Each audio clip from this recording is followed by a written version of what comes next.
kumakalat sa internet na picture na meron pong mga tindang alak si Brother Eli sa kanyang mga ano. Tapos totoo po ba yung Area 52 na nightclub? Alam niyo po, wala pong investigasyon na nangyayari ngayon. Basta nagtanong ka, automatic suspendido ka. Ganun na lang ba ka Ganun na lang ba ka walang halaga para sa inyo yung kaluluwa ng mga kapatid na gumugol ng dekada-dekada sa paglilingkod? Grabe kayo, grabe kayo. Kaya ako, ang masasabi ko lang, merong perfect justice ang Diyos. Merong perfect na ustisya ang Diyos. Kaya ako, nananatili ako dun sa aral na natutunan ko kay Brad Eli. Kaya kung meron mang traidor, kung meron mang nagsasalita ng laban sa daan ng katwiran, ikaw yon, Daniel Rason, ang nagsasalita ng laban sa katwiran. Bakit? Ikaw ang number 1 kalaban ni Kristo, ikaw ang number 1 antikristo. Bakit, Daniel Rason? Ang sabi ng Biblia, 1:8:44, inuulit-ulit ko na nga lang isang talata eh.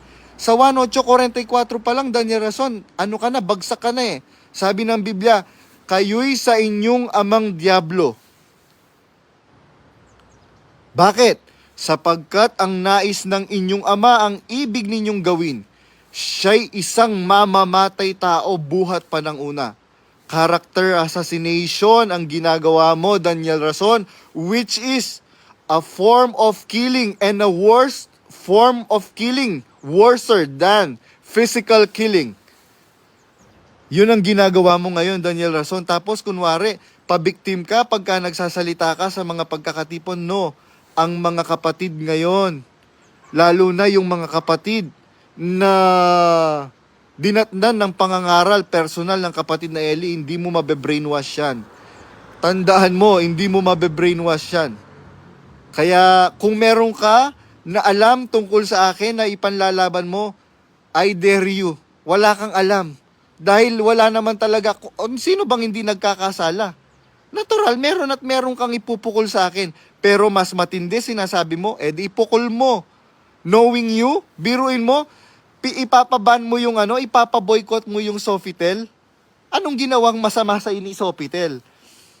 Ipapaboycott mo yung isang TV station. Anong ginawa sa iyo ng isang TV station?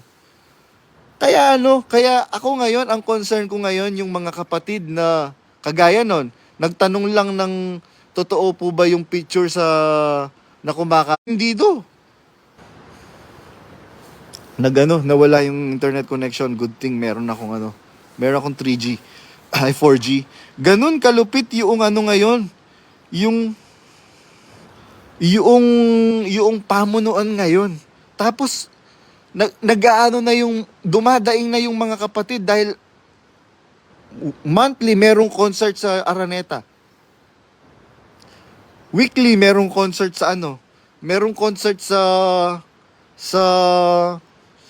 KD Rock. Hindi naman ako magbubukas ng kung ano-anong kasiraan noong sino-sino, kundi naman sila kung hindi naman nila ako pinariringgan. Yan ba ang kakampihan mo, yung mga pidodida? Grabe, immoral ka rin, Daniel Rason, kung ganon. Immoral ka rin, biruin mo. Leader ka ng isang relihiyon, immoral ka, kinakampihan mo yung mga immoral?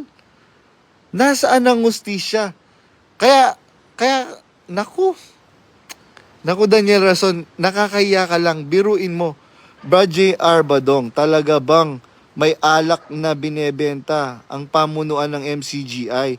Bro, sinagot ko na po yan sa doon sa mga previous video ko. Yun lang po ang masasabi ko. And akala mo yung karunungan na sinasabi mo, karunungan galing sa Diyos? Hindi karunungan galing sa Diyos yung tinuturo mo. Biro mo, kaya katunayan nga, matatandang mga kapatid ang nagsasabi sa akin, nagme-message sa akin, Tad, biro mo walang